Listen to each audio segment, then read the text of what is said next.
Hello, hello, hello. Magandang gabi po sa inyong lahat, sa aking mga kaibigan sa YouTube at saka sa Facebook. Ngayon, sabi nila, ang lagayan daw dapat ng bigas ay nasa isang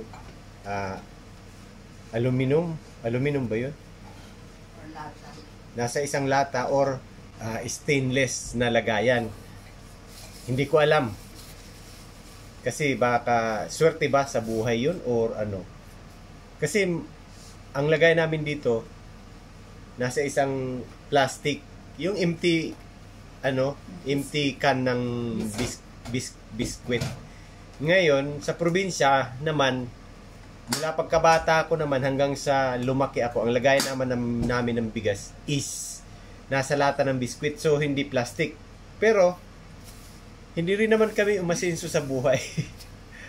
Hindi ko alam kung totoo ba yung kasabihan nila na dapat nakalagay sa isang stainless. Pero wala naman masama kung susubukan.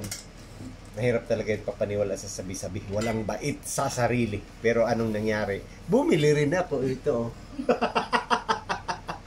Ngayon, dito na namin ilalagay ang aming bigas. Stainless ito. Kasya dito ang 5 hanggang 8 kilos na bigas. So, ito try namin. Titingnan ko kung aayos ang pamumuhay namin kung nakalagay ang bigas dito. Hindi. Try namin. Pag walang nangyari, within 3 months, i-update ko kayo. Tingnan ko lang. Ito. Stainless steel. Ito na yung magiging lagayan ng bigas namin. Oh. Pinili ko pa ito online. Isang buwan, 2 buwan mo na. Sige na. Tagal pa dumating ha.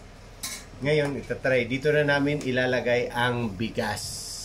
At in 3 months, may update ako sa inyo kung gumanda ba ang aming kalagayan sa buhay. Dahil ang bigas nakalagay na rito. Pero sa pagkakaalam ko, para lang talaga hindi magalaw ng mababait. Kasi hindi naman nila kayang kutkutin ito, di ba? Yun lang akin. Kasi yung plastic, kaya nilang ngat-ngatin ng mababait, di ba? Ito, hindi nila kaya. Kaya, safe nga naman ang bigas rito. Palagay ko, yun ang dahilan na mas maganda dito nakalagay ang bigas. O, ito.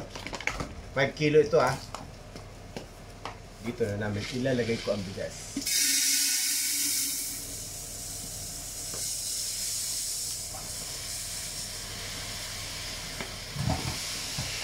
Yan. Kasya nga siya at mayroon pang space. So ibig sabihin hanggang 8 kilos kakasya.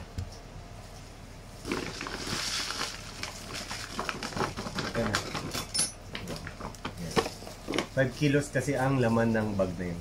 So, may takip siya kaya safe sa mababait. Yan. Bigas.